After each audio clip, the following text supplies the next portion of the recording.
მეფე და სკვინჩა. იყო და არა იყო რა. იყო ერთი ძლიერი მეფე, მაგრამ ზედმეტად ხარბი და დაუნდობელი. როცა რამე უნდოდა ან სურდა, უნდა ჰქონოდა. მეფის სახელით ძარცვა გლეჯაში გაწვრთნილი და გათამამებული მოხელეები ხალხს აწვალებდნენ და მთელ სახელმწიფოს აღატაკებდნენ. ვერავინ ბედავდა სიმართლის თქმას, რადგან თუ სიმართლეს იტყოდნენ, თავს მოაჭრიდნენ, ან სამუდამოდ ბნელეთში ჩაკეტავდნენ. სად იყო და სად არა გამოჩნდა ერთი მოლაპარაკე ჩიტი სკვინჩა. დაჯდებოდა ხოლმე მეფის ბაღში ხეზე და აჭიკჭიკდებოდა. მეფე ძარცვავს ღარიბებს, მისიანებს ამდიდრებს. მეფე ძარცვავს ღარიბებს, მისიანებს ამდიდრებს. ზოგჯერ სხვა ჰანგზე იძახდა ხოლმე. მეფე ხოცავს მართალ ხალხსა, არც კაცს ზოგავს, აღარც ხალხს. მეფე ხოცავს მართალ ხალხს, არც კაცს ზოგავს, აღარც ხალხს.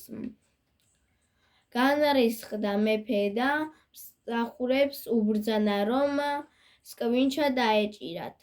ასეც მოიქცნენ. მიიყვანეს მეფეს სკვინჩა. სკვინჩამ მეფე ახლოდან რომ ნახა, უარესი სიტყვები მიახალა.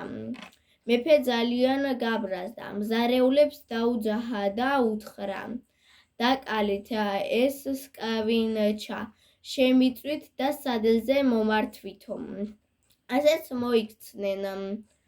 სადილზე უცნაური რამ მოხდა. შემწვარმა სკვინჩამ ლაპარაკი დაიწყო.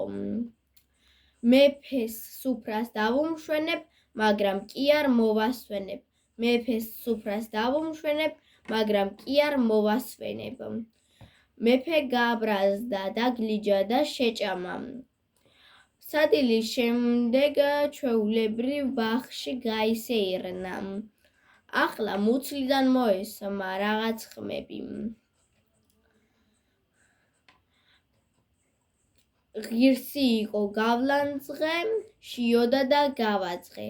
ღირსი იყო გავლანძღე, შიოდა და გავაძღე. მეფეს შეეშინდა შიგნიდან რამე არ მიყოსო და ექიმებს დაუძახა. ექიმებმა მეფე გასინჯეს.